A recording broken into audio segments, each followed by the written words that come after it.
Introduction. Step 1. Use a reference track. Achieving a clean mix can seem complicated, and you may not even think it's possible if you're still a beginner.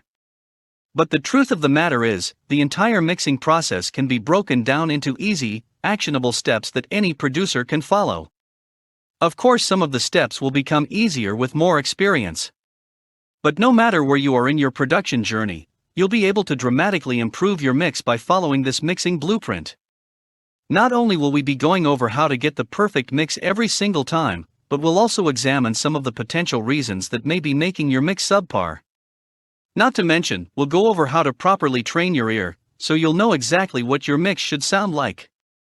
By the end, you'll be able to achieve a clean, crisp mix, and all the elements of your track will be able to come together harmoniously. If you're ready to make this happen, then let's dive right in. First of all, we need to know what a reference track is. A reference track is a common term in the audio engineering world that refers to another song that you compare to your own. One of the main reasons music producers do this is because they aren't creating their music in a sonically treated space, or they use headphones during the entire process. So, using a reference track is an easy way to see if your track will sound good on different speakers, since a professionally mixed song most likely was mixed in a treated space and has been tested on several systems. To keep it simple, each space alters the way we perceive sound based on many factors such as the surface, the dimensions of said space, objects inside the room, and many other variables. If you want to do a quick experiment to verify this, simply grab your phone and play any song inside your bathroom. Then go somewhere else and listen to it once again. There is no right or wrong answer here, but try to come up with a small list of differences of how you perceive the song in each space. This is also a problem with headphones, as the majority of beginner producers don't own a pair with a near-flat response, resulting in a coloration of sound. And this is without even mentioning that time-based effects, such as reverbs and delays, won't translate properly during the production process. Introduction. Step 1. Use a reference track. Achieving a clean mix can seem complicated, and you may not even think it's possible if you're still a beginner. But the truth of the matter is, the entire mixing process can be broken down into easy, actionable steps that any producer can follow. Of course, some of the steps will become easier with more experience. But no matter where you are in your production journey, you'll be able to dramatically improve your mix by following this mixing blueprint. Not only will we be going over how to get the perfect mix every single time, but we'll also examine some of the potential reasons that may be making your mix subpar.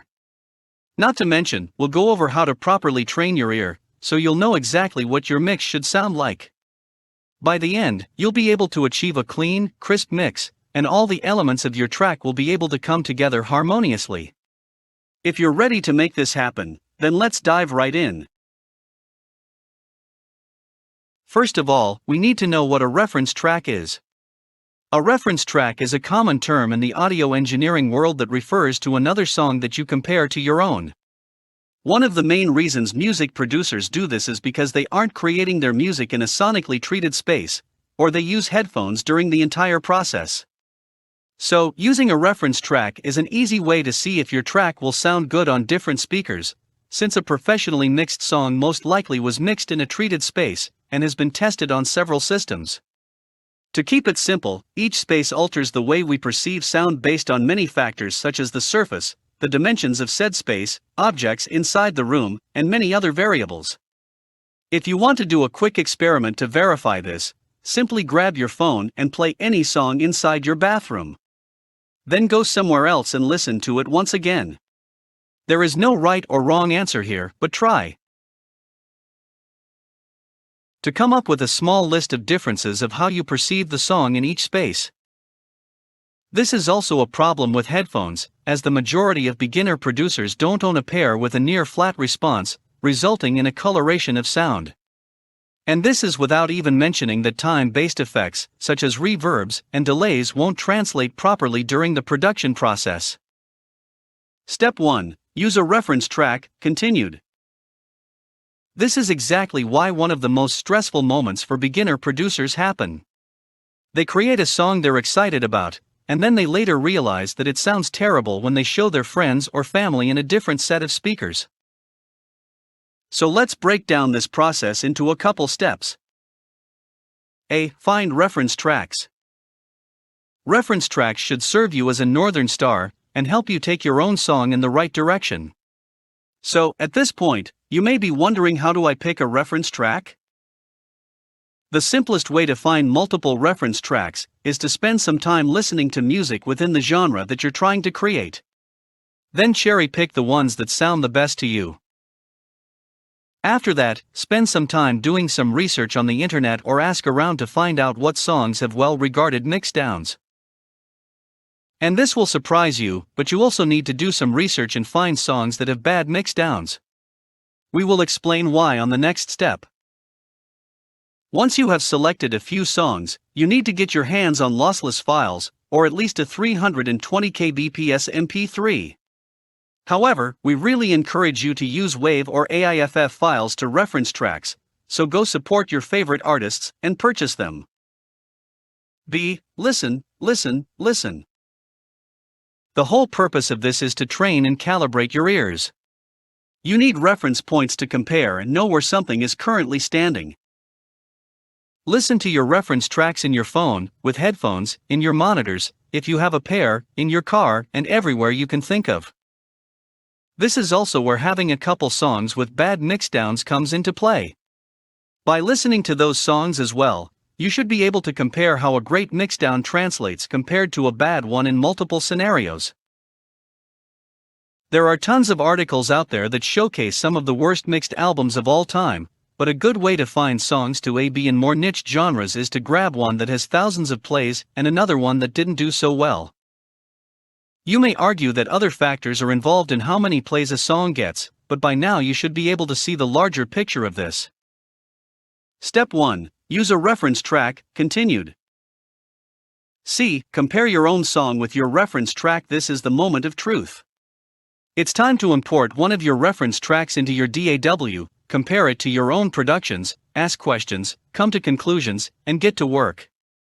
Your own production won't be mastered, so before you even get started, as a good rule of thumb, drop your reference track by the amount of headroom you're working with. This simply means that if you're working with 8 dB of headroom for your own track, you should also drop your reference track more or less around that amount. Louder will always sound better to human ears. It's a psychoacoustic effect we can't get rid of no matter how well trained your ears are. Now, it's time to start asking questions. This doesn't mean you should mirror your reference track exactly, as you might have slightly different elements. But the stereo image of your song should resemble your reference. Does my reference track have the kick dominating the low end? Is it the bass line? What elements is sitting in the low mids? What element dominates the mid-range? How bright/airy/crispy is my high end compared to the reference track? To help you isolate certain frequency bands, you could try low-passing your reference track to hear strictly the low end.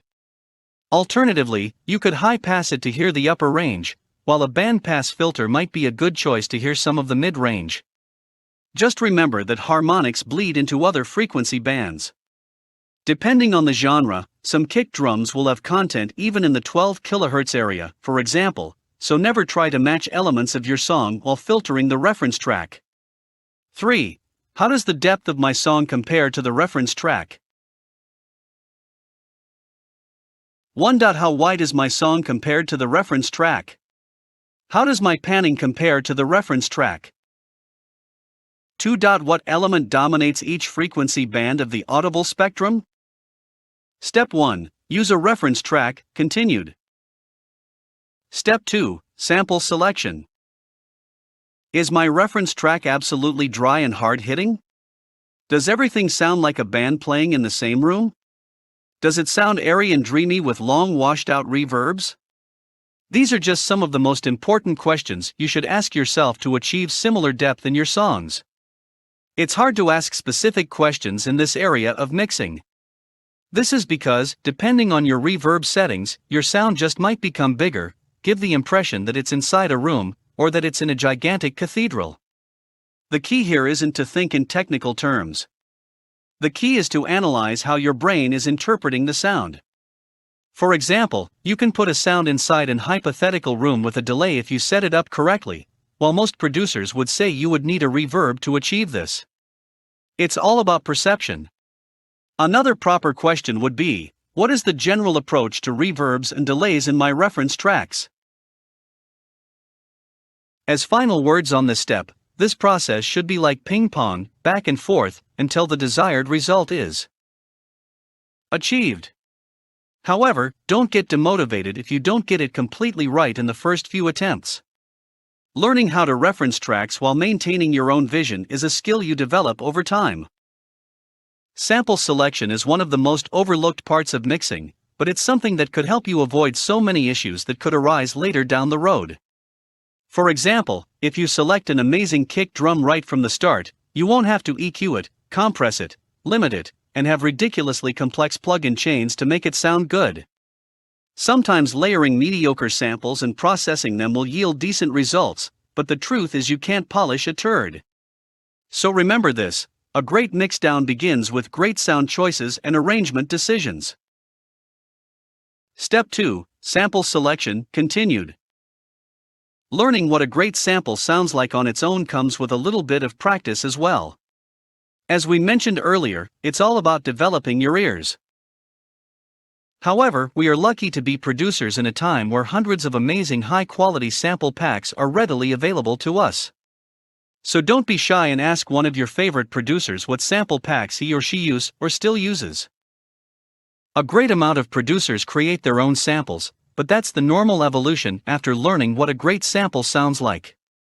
Spend some time studying high-quality sample packs, dissect them, and use them in your own productions. We talked about this briefly in Step 1.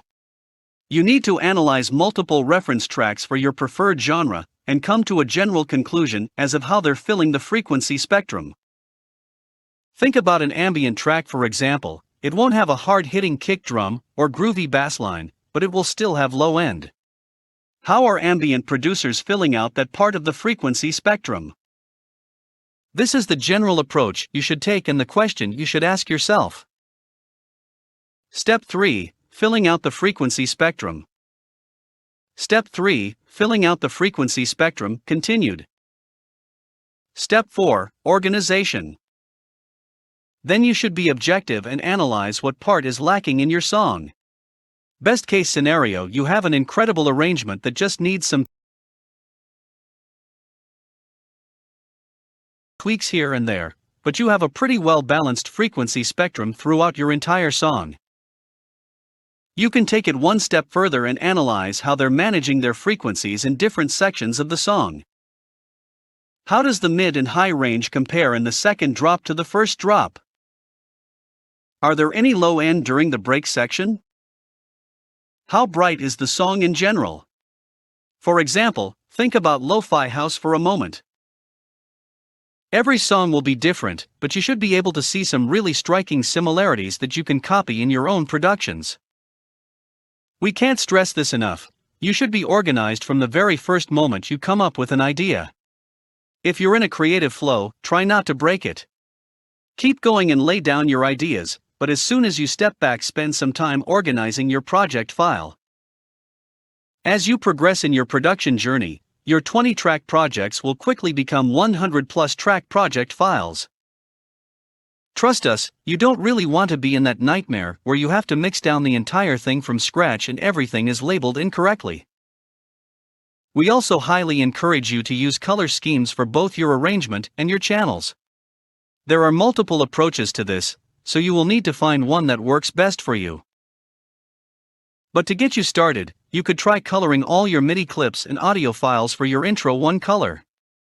Then you can use another color for your verse, another color for your chorus/drop, and so on. Step 4, Organization, continued. Step 5, Gain staging. As for your channels, you could use the following approach. You could use basic color theory and blend it with frequency spectrum. Use dense colors like dark blues, dark reds, or purples for all your low-end elements or drums. And as you go up in the frequency spectrum, you keep using lighter colors. For example, all your drums could be dark blue, your basses could be a dark orange, your synths could be green or blue, your percussion's a light brown, and all your hi-hats, crashes, and cymbals could be light yellow. As we said, this is just one of thousands of approaches. We hope this one gets you started, and you later develop your own.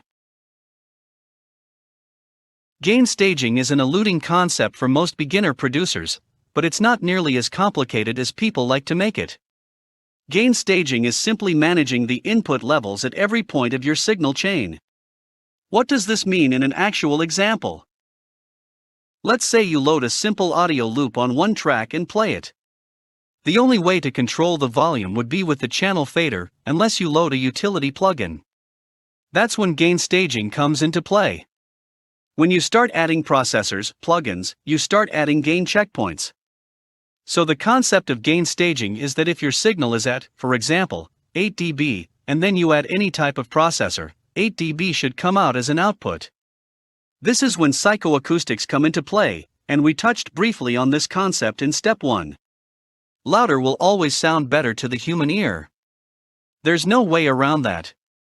So the next time you crank a compressor and think it's sounding great, make sure you're gain staging correctly and assess if it's actually benefiting your signal or if you're just getting tricked by its loudness. Things start to get just a little bit tricky when you add different types of processors in series and even in parallel, such as gain-dependent plugins, compressors, distortion units, etc., and time-based effects, reverbs, delays, etc. Step 5. Gain staging, continued.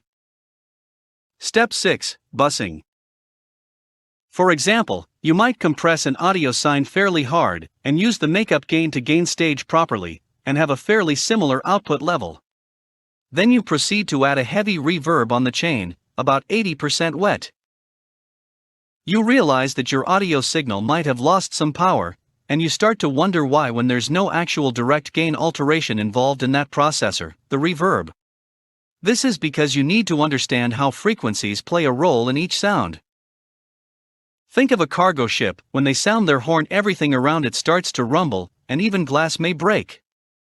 This is because low-end frequencies have bigger wavelengths and carry a lot more power, talking real physics over here, whilst mid-range and high frequencies have shorter wavelengths and therefore are way less powerful.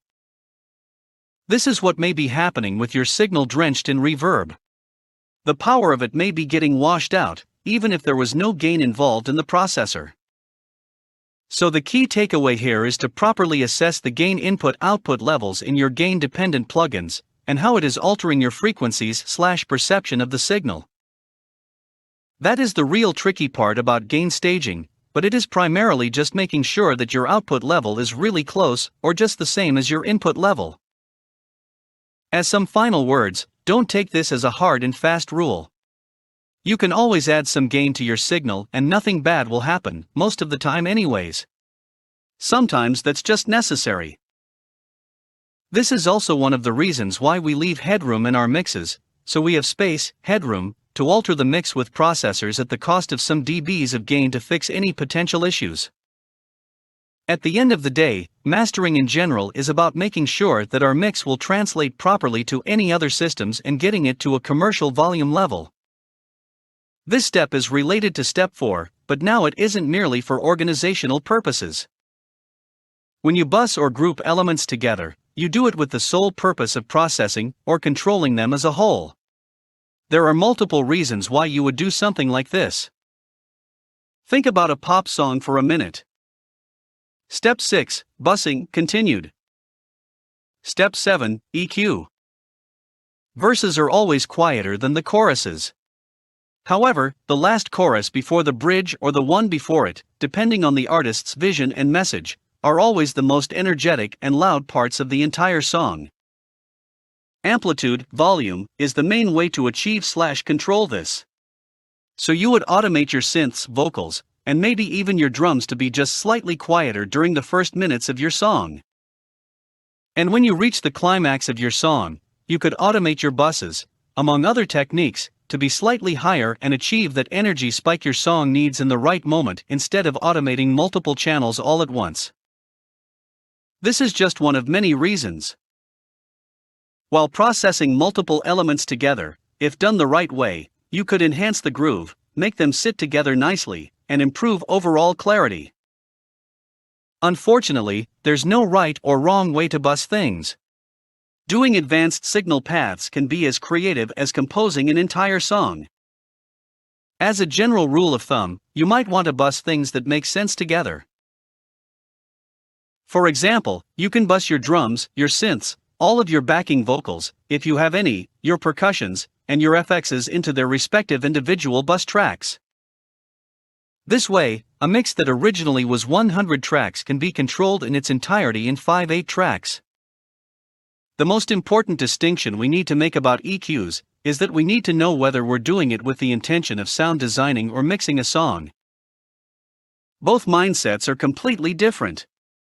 When you're EQing with the purpose of sound designing, almost every move is quite drastic with huge boosts, cuts, automations, and even just random experimentation. Step 7, EQ continued. However, when you're EQing with the intention of mixing parts of your song, your mindset should always be to have a goal.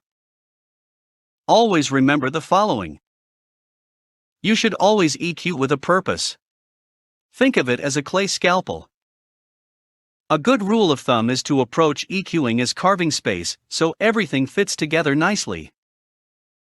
For example, you may carve a little pouch with a bell curve on your synth bus, a 2-3 dB cut, to make space for your main vocal.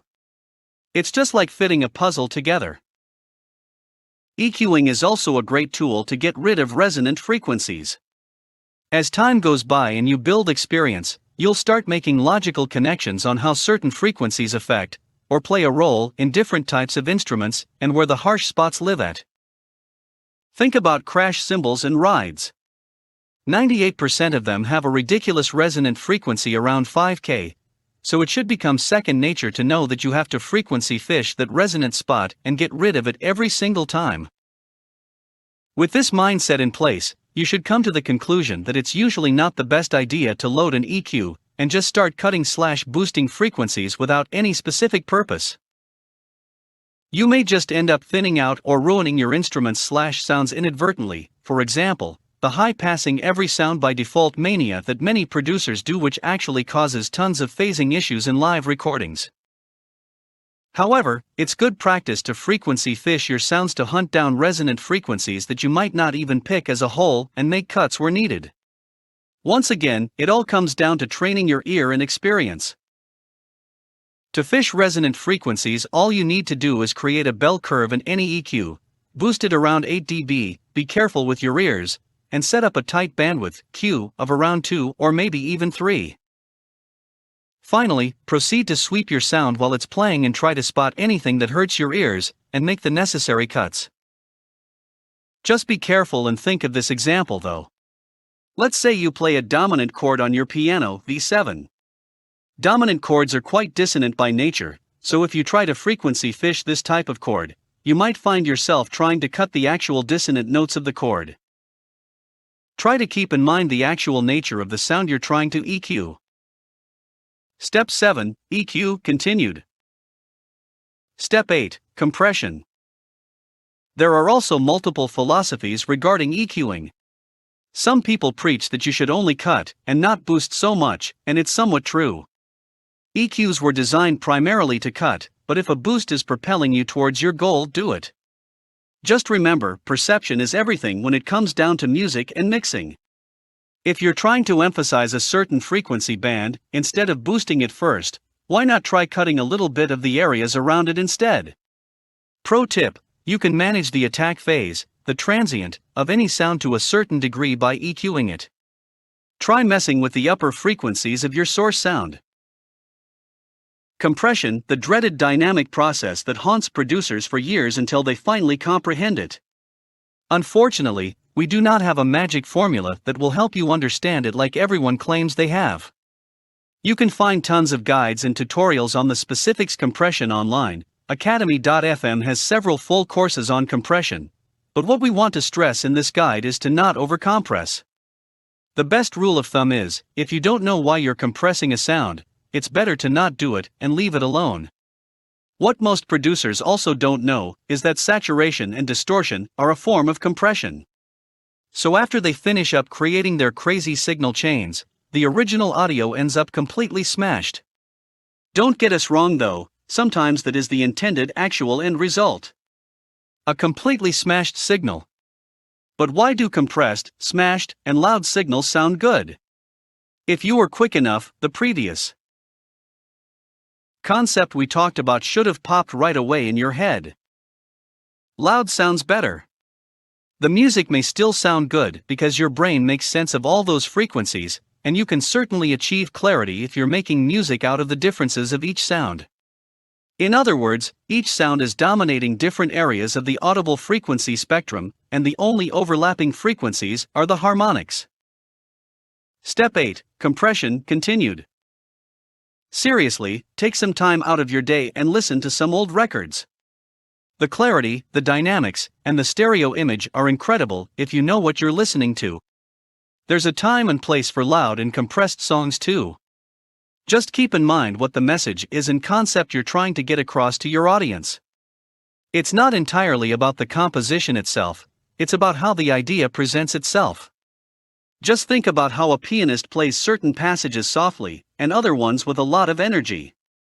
Even inside a single song you may have parts in the arrangement that ask for nice dynamics, and other ones that require that smashed, in-your-face sound. Be aware of how these concepts completely change how you perceive music. Go back and listen to some of your favorite songs from your childhood and pay attention to how they managed this in their projects. Pro tip: think about dynamics in music as dynamics in a painting.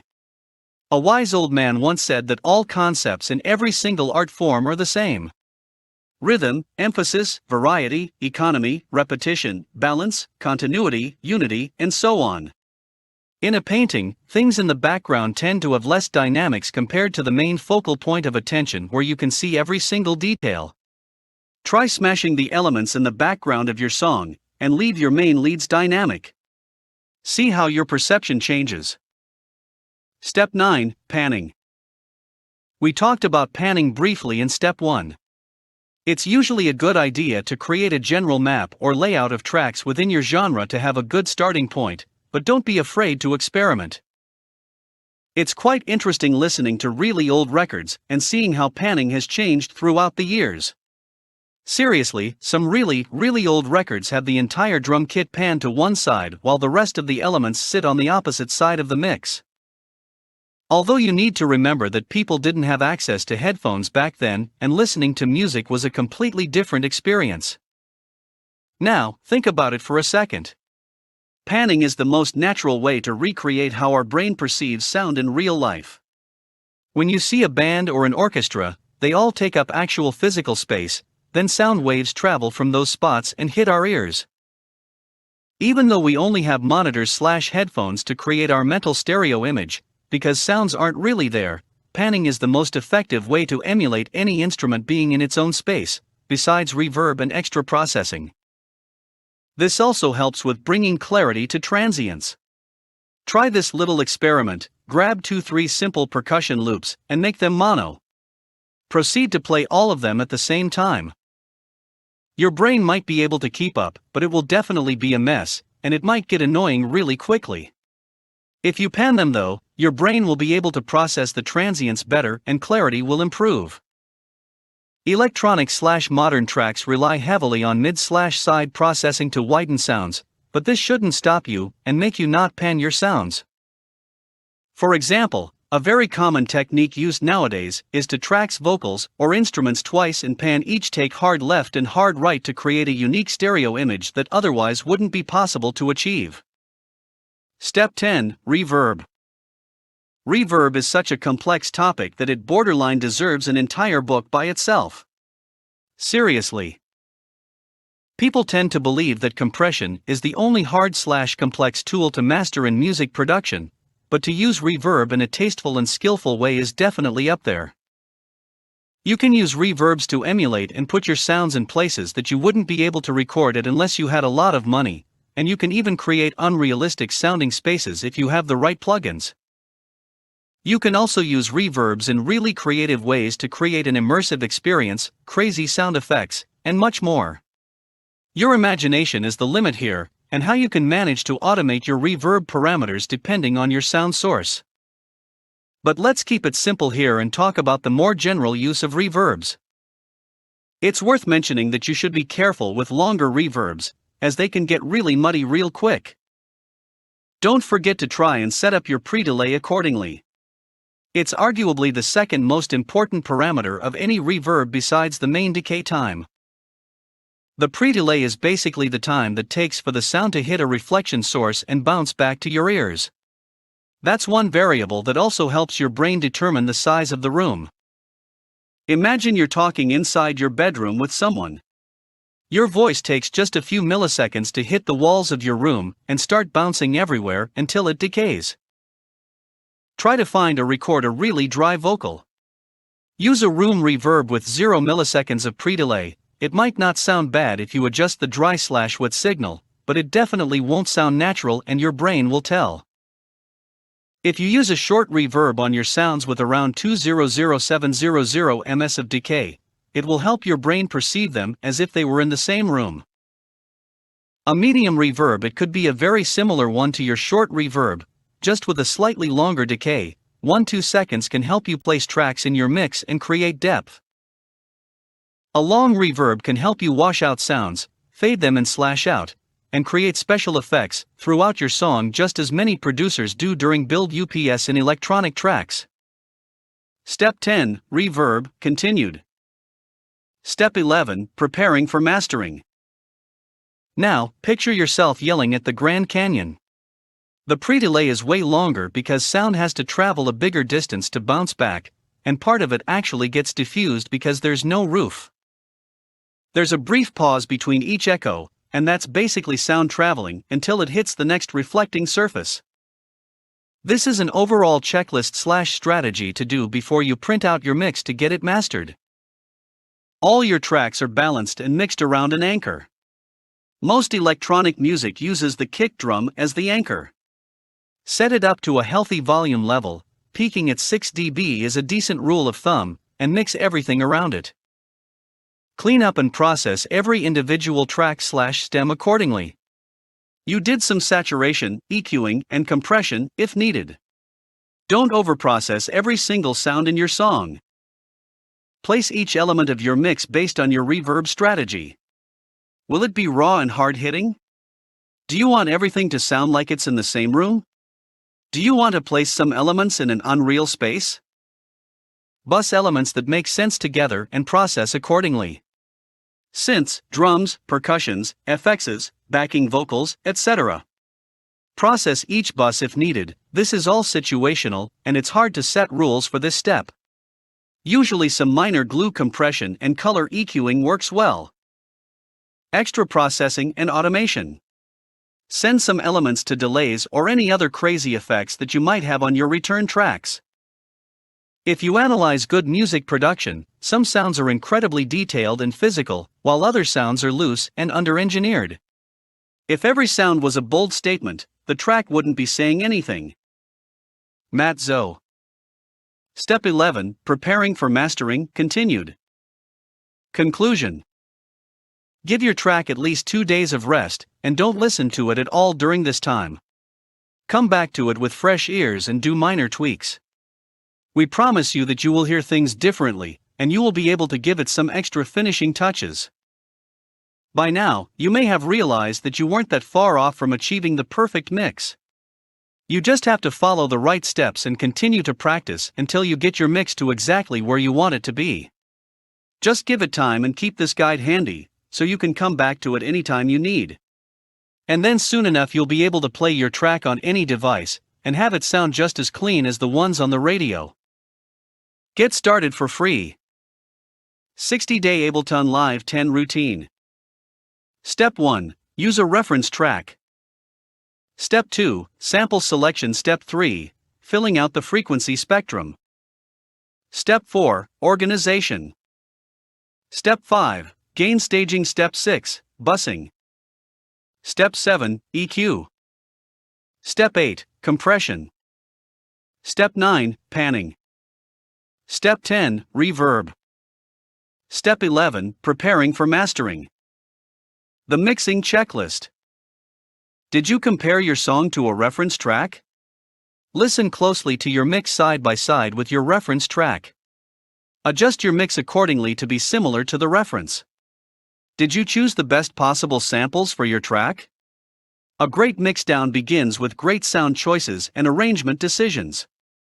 Make sure your samples are up to par with the samples you hear in your favorite songs. Did you fill out the frequency spectrum?